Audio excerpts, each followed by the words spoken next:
Hello, this is Dean Takahashi from VentureBeat. I'm here with Chris Taylor of Gas Powered Games. How you doing? Good. And today you had an interesting announcement working with Microsoft again here on Age of Empires Online, right? Yeah, really cool announcement today.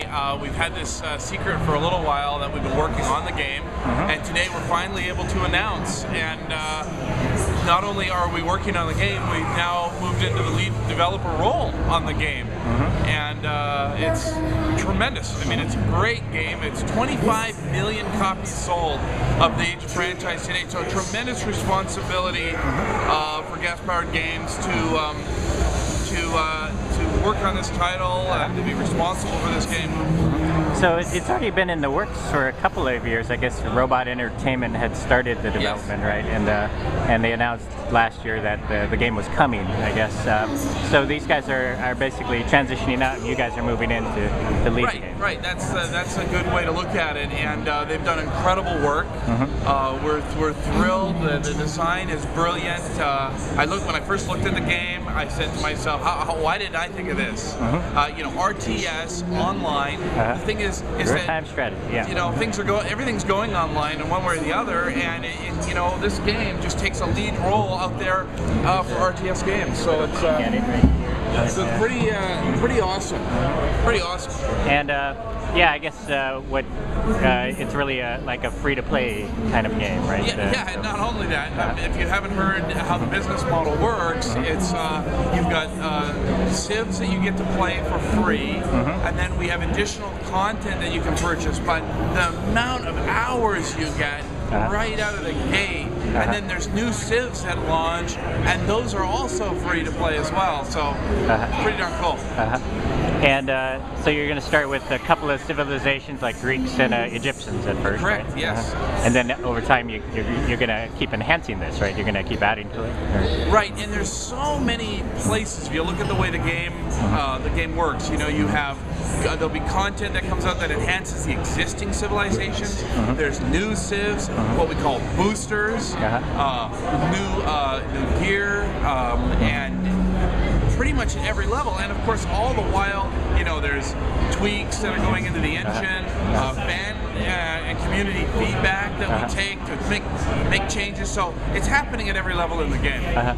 So the art style is very visibly different, I guess. It's, I guess, I don't know, a little more cartoonish and a little less realistic. Is that how you would describe it, or is there, I think you can say that. It's actually good though, in my opinion. When I first saw it, I thought it was great because we really want to focus with any game, really, on this, any RTS game, really on the strategy and on the fun, and making something gritty and realistic. It doesn't make as much sense to me personally, So when I saw it, I thought it was a perfect way to take the game and make it, essentially a game that more people could plug into and play. So more accessible is the goal with this. Yeah, and I don't love the word accessible, but I do love a game that more people can sit down and see the value of the game and not get caught up in the graphics.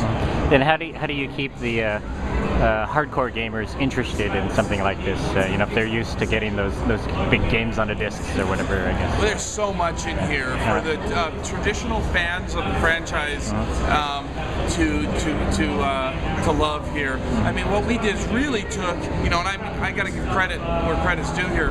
This work was all done before Gas Powered Games came along. Really taking a look at